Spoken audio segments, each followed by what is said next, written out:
I always assumed that if a marriage ended, it would be in a storm of emotion, raised voices, slammed doors, maybe a betrayal or two revealed in a fit of anger. What I never expected was a PowerPoint presentation.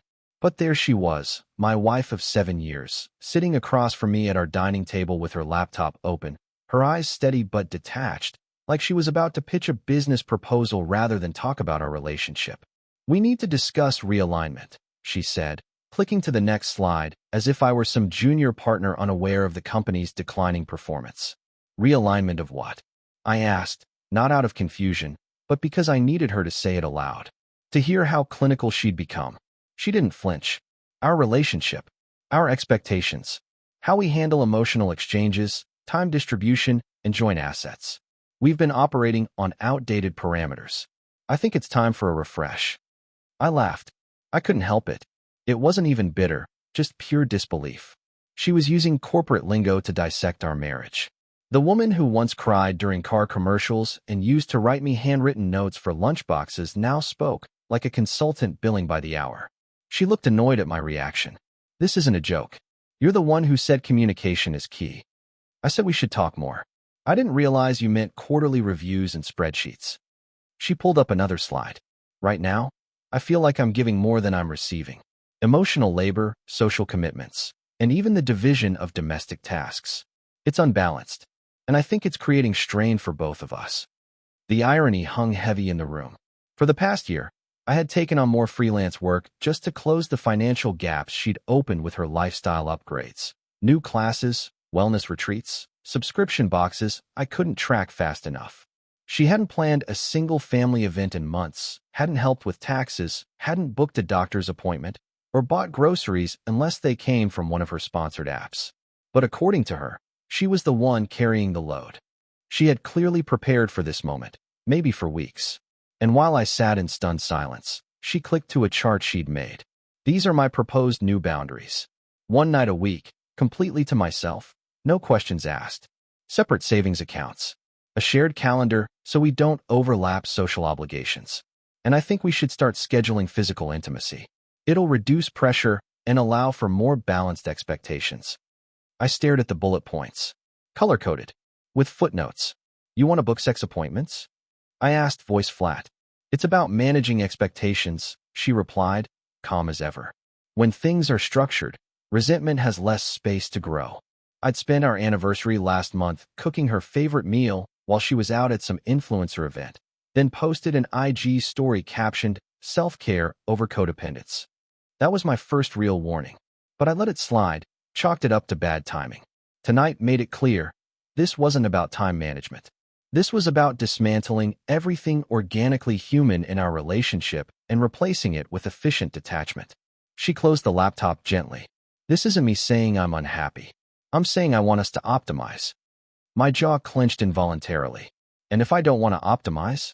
She shrugged. "Then we'll need to reevaluate the partnership." No hard feelings. Partnership. That word echoed in my mind like an insult. Not a love or marriage. A partnership, like a limited liability company, with dissolvable terms and equal shares that she now felt weren't scaled to her growth. I nodded, stood up from the table, and said I was going for a walk. Her eyes followed me, not with concern, but curiosity, as if she were tracking data points to analyze later. Outside, the evening air felt different. Sharp, almost electric. I walked without purpose, circling the neighborhood as my mind replayed every conversation from the past few months that now felt loaded in retrospect. Her sudden obsession with financial independence, the podcasts about emotional capitalism, the articles she forwarded me about autonomous couple models and equitable selfhood. She'd been preparing this script for a while. Planting seed, she thought I'd forget to water, and now she was presenting the harvest like a balanced scorecard. That night, I didn't confront her. I climbed into bed beside her as I always did. She mumbled something about tomorrow's Pilates class and rolled over. I stared at the ceiling and made one quiet promise to myself.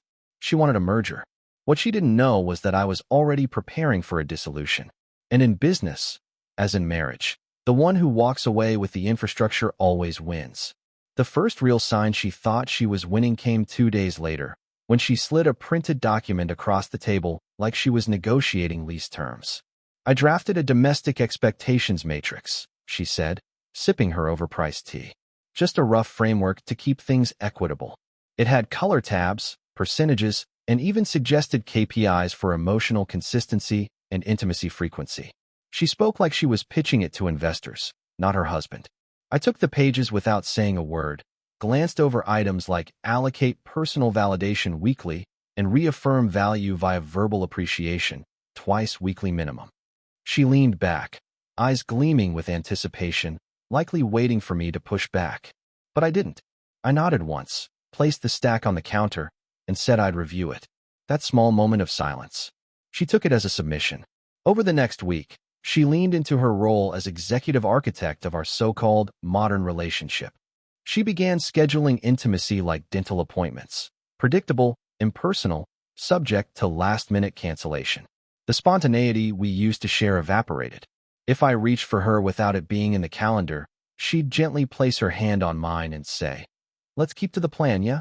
Structure creates safety. At first, I tried to meet her logic with restraint. I kept the home flowing, paid the bills on time, smiled during social outings. But beneath the civility, a detailed mental checklist was forming. If she wanted to operate by rules, I'd learn them faster, play her system better, and dismantle it from the inside. Meanwhile, she grew increasingly comfortable treating me like a co-manager she could overrule on executive matters. She rewrote our budget without consulting me, redirected funds to her creative wellness fund, and canceled our vacation to reallocate those savings to a branding coach. I found out when the travel confirmation email stopped coming. When I brought it up, she simply said, "We need to make strategic cuts. Emotional investments are more valuable than passive leisure." That line stayed with me. Emotional investments.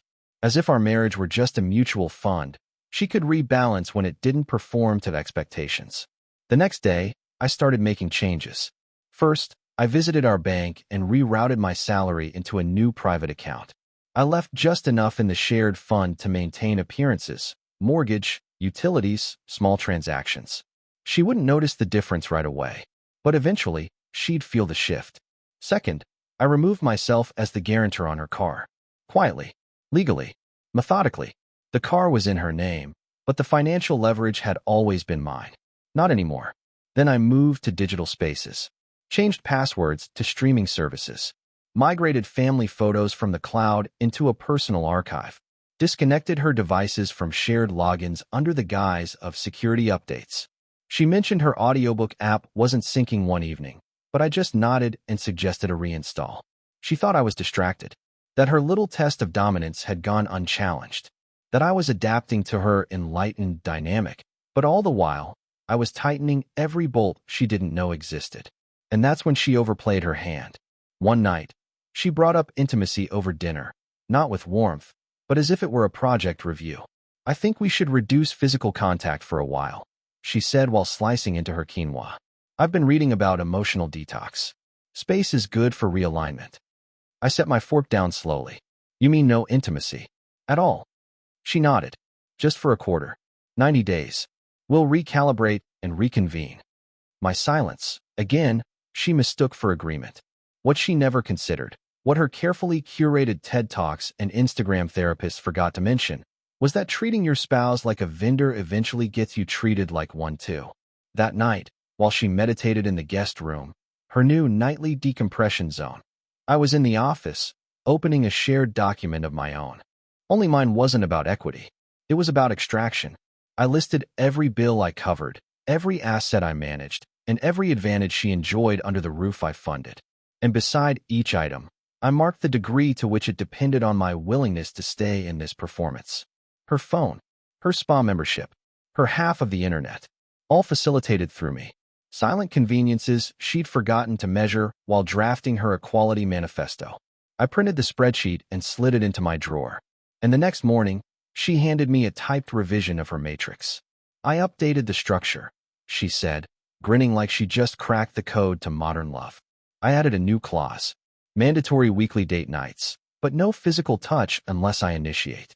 That way, it feels more mutual." I looked at her, really looked at her. She was proud, convinced this was evolution, that this cold bureaucracy she'd built was somehow superior to intimacy, to love. I nodded once. Sounds efficient. She smiled, completely unaware she had just signed her own exit clause. I woke up the next morning before sunrise. Something disturbed me, but my body had adjusted to the tension. Sleep had become a formality. My wife, still in her so-called decompression room, had long since normalized the separate spaces. She claimed it enhanced focus. What it really did was reinforce a habit she'd grown addicted to, separation disguised as evolution. I walked past her door, silent, like I had 1,000 times before. Only this time, I paused. The glow of her phone screen lit the room faintly. She was scrolling through something, maybe an article about emotional sovereignty, or some minimalist relationship expert explaining how love should never feel like obligation. Whatever it was, it didn't matter. The final part of my plan started that day. The first target, her access. She used a credit card under my name. That ended quietly, swiftly. I contacted the issuer, removed her as an authorized user, and requested a replacement card with a new number. The old one would decline by evening. Then I moved on to the joint line we shared for our phones. The family plan saved her a small fortune each month. With a few clicks and one polite conversation with a customer service rep, I isolated her line into an independent account, set to bill her directly. I transferred ownership and removed my responsibility from it entirely. Our home security system? Same deal. She loved the app notifications, the fancy alerts that made her feel in control. But the account? Mine. She'd soon find out that access required more than a password. Every platform she took for granted, I scrubbed clean. She'd built this idea that I was just another node in her personal ecosystem. Background support. A utility. But utilities get disconnected, too. In the kitchen, I unplugged the espresso machine I bought for her birthday 2 years ago. Stored it neatly in the garage. She hadn't thanked me then, and I doubted she even remembered the occasion. She'd probably assume the machine broke and forget to ask. At lunch, she texted me a link to a relationship retreat for emotionally intelligent couples. I read the preview, closed it, and returned to my meeting. No comment. Silence speaks volumes. By evening, she was in full presentation mode again. I've been thinking, she said, notebook in hand. We should introduce a shared evaluation form. Like weekly feedback, but gentle. I can format it with emojis if that feels more inviting. She took that as approval and kept talking, brainstorming criteria like perceived appreciation, presence quality, and intimacy ambient score. Her words, not mine. I watched her, the way someone watches a speaker they've already decided to fire. Polite, engaged on the surface, but entirely detached inside. That night, I adjusted the settings on our smart lock. She'd still have a key, but remote access? Gone. One day, she'd try to check it from her phone and realize she no longer held that control. Next, I handled the shared calendar. She relied on it obsessively, down to her nail appointments and quiet immersion blocks. I exported my schedule and deleted the rest. Replaced it with one she could no longer sync to. No more shadow management of my time. She'd curated a system where I handled the foundation while she redesigned the furniture. So I started pulling up the floorboards, one detail at a time. Then came the conversation she didn't expect. Hey, I said casually, stirring my coffee. I've been offered a consulting trip. 2 weeks. Out of state. Starts in 10 days. She blinked, confused. You didn't mention any interviews. I kept my tone even. It came through a friend. Not finalized yet, but it looks promising.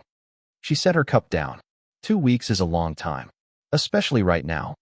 I waited a beat before answering. Why? Are we under pressure? She paused, catching herself. No, I just meant with the framework still fresh. Maybe we should stabilize things before we create distance. I gave a slight shrug. Frameworks are meant to be resilient, right? She smiled weakly. The confidence was slipping.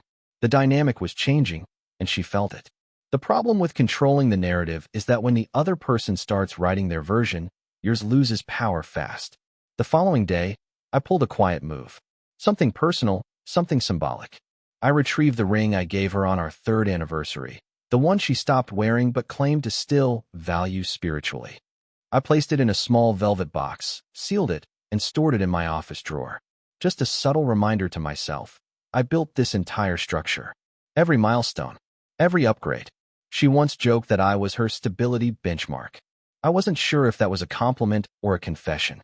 Either way, The benchmark was preparing to withdraw. That evening, she suggested we plan a vision board night together to refocus shared goals. I told her I'd pass. When she asked why, I just said, I'm no longer aligned with the projections. That was the first time she didn't know what to say, and I knew exactly what that silence meant. The email came at 7:42 a.m. Subject line, urgent, payment declined. She hadn't even brushed her teeth before stomping into the kitchen with her phone in hand, eyes sharp and voice tight. My card got declined, she said, like I was the customer service line she couldn't reach. Twice.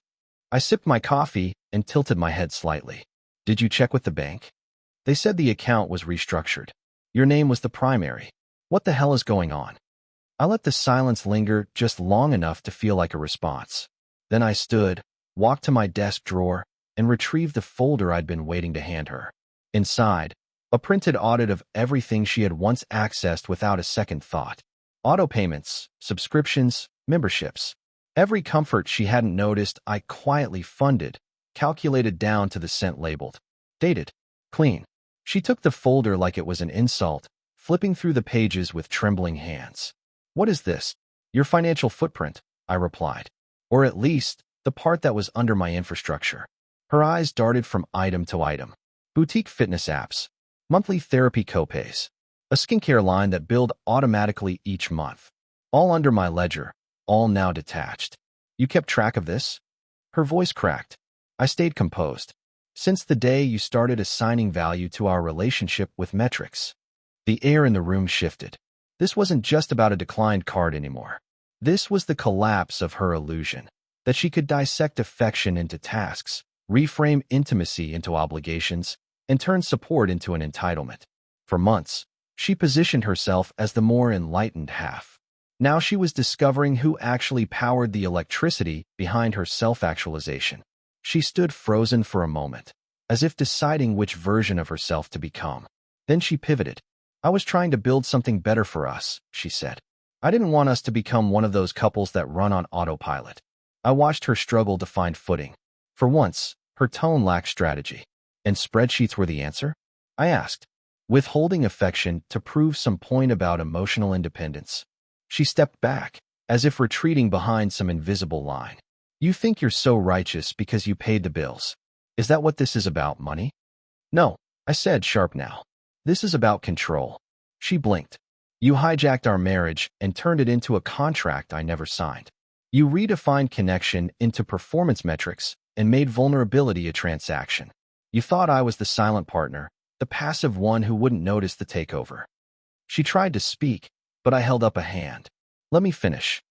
I reached into the folder and pulled out the second document, a drafted separation agreement. Not legally binding, just a proposal. Her face paled. This is a courtesy, I said, because, despite everything, I still believe in transparency. You wanted systems, structure, predictability. Now you have it. She dropped into the kitchen chair. For the first time in a long while, she looked human again. I don't understand, she whispered. We were supposed to be refining things, not tearing them down. I sat across from her. You made unilateral decisions for months. You set the tone, and I matched it. You stripped meaning from every gesture I made until nothing felt authentic anymore. So I chose to stop performing. Her lip trembled, the silence stretching too wide for her to control. I thought you'd push back, she said eventually. Tell me I was going too far, that I was being extreme. You didn't leave room for that, I replied. You weren't asking for feedback, you were handing down directives. She nodded slowly, staring at the counter. I thought I was protecting myself, building something safer. From me? I asked. From vulnerability, she admitted. That moment, raw and unscripted, was the closest she had come to honesty in months. But it didn't undo what she'd done. It just confirmed what I already knew. She had reduced love to leverage and expected me to nod while she measured my worth like an asset. I need to fix this, she said, voice barely audible. I think you need to reflect, I corrected. And you'll have the time. Her eyes darted toward the separation draft, then back to me. You're leaving? I'm stepping out of a role I never applied for. A long pause followed. She reached for the folder again, hesitated, then pulled it closer. You said this was just a courtesy. Does that mean? It means I haven't filed anything yet. But every line in that draft was earned. By you. Her breathing was shallow now. She looked down at her fingers, fidgeting with the sleeve of her robe. Her confidence had slipped away entirely, and for once, she wasn't performing for a mirror or a mentor podcast. She was confronting what happens when the man she thought would never move finally does. As I stood to leave the room, she whispered something behind me. Do you still love me? I paused at the doorway. I did, I said. Enough to build a life. Enough to support dreams that didn't include me. But love needs room to breathe, not a budget line or a user agreement. I walked out, letting the weight of her silence land where it belonged. The following morning felt quieter than usual. Not the peaceful kind of calm, but the kind that settles into the bones, heavy with decisions already made. She lingered near the windows longer than necessary, phone untouched, coffee going cold. For someone who built her life around curated routines and optimized rituals, she looked adrift, like none of her systems had accounted for a reality where the variables didn't obey her formulas anymore. I sat across the room, finalizing travel logistics on my laptop. The consulting trip I'd mentioned wasn't hypothetical. A new apartment, short-term lease, fully furnished, had been secured. Half my wardrobe was already boxed and stored in the trunk of my car. Most of my essentials had been digitized or backed up to private servers. She didn't notice the files disappearing because she stopped looking for traces of effort long ago. She glanced at me then, the question already forming. You're going through with this? My eyes didn't leave the screen. You created a framework. I'm just executing the exit protocol. She flinched slightly. So that's it. You reframed our bond into a structure built on control, I said, shutting the laptop. I simply took back ownership of the assets I was underwriting. She stood still, the realization hitting in increments. The retreat she tried to organize for us had been canceled. Her payment method declined. The shared streaming services failed to log her in last night. Slowly, the foundation she thought was permanent began to vanish, until she understood it had been propped up, not mutual. I picked up the small leather folder I'd prepped. Inside, keys, garage pass, an envelope containing a list of revised account access, and a formal separation letter, and signed, but complete. You once said I was lucky to have someone who wanted to grow and evolve with me. I reminded her. What you meant was that I should keep adapting while you replaced intimacy with theories. I thought I was helping us avoid stagnation, she said, almost defensively. People change. Relationships need to evolve with that. Evolution isn't sabotage, I replied. You turned our love into a platform for intellectual experiments. You treated my support like bandwidth, expected, unlimited, unpaid. She opened her mouth, but said nothing. The arguments she once wielded effortlessly no longer applied. Her language, so often sourced from articles and secondhand empowerment jargon, suddenly failed to persuade when stripped of context. I walked to the hallway closet and lifted the final suitcase. Not large, just enough for 2 weeks of clarity. I'd packed it over several nights, while she meditated to sound baths or listened to long-form essays on detachment. When she saw the bag in my hand, her expression shifted, less anger now, more disbelief. I thought we were just in a difficult season, she murmured. I didn't think it was unfixable. I met her gaze. It might have been, if there had been a season at all. But you replaced connection with management, closeness with metrics. You built a cage with open doors and assumed I'd never walk out. Her arms crossed, whether out of habit or self-preservation, I couldn't tell. I didn't cheat, she said softly. I wasn't cruel. I never screamed or hit or left for days. No, I acknowledged.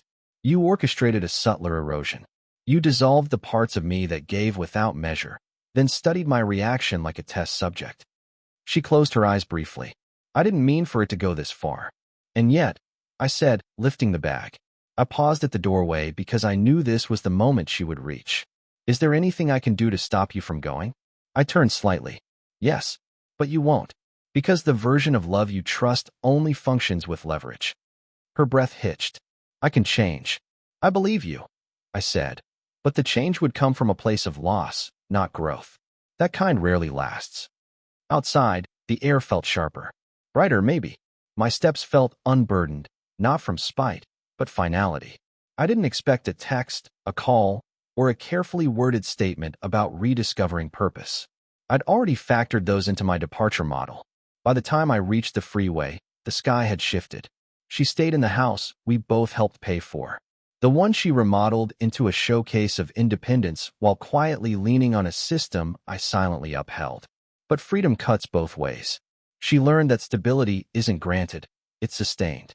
That true partnership doesn't fear vulnerability, that the one who pads can, one day, vanish completely. She turned our relationship into a negotiation. So I dissolved the merger, audited the balance, and reclaimed the infrastructure. She never saw the exit coming. But that's the thing about exits. They only surprise those who assumed the doors were ornamental. Dear listeners, please share your thoughts in the comments, and do not forget to like, share, and subscribe to the channel.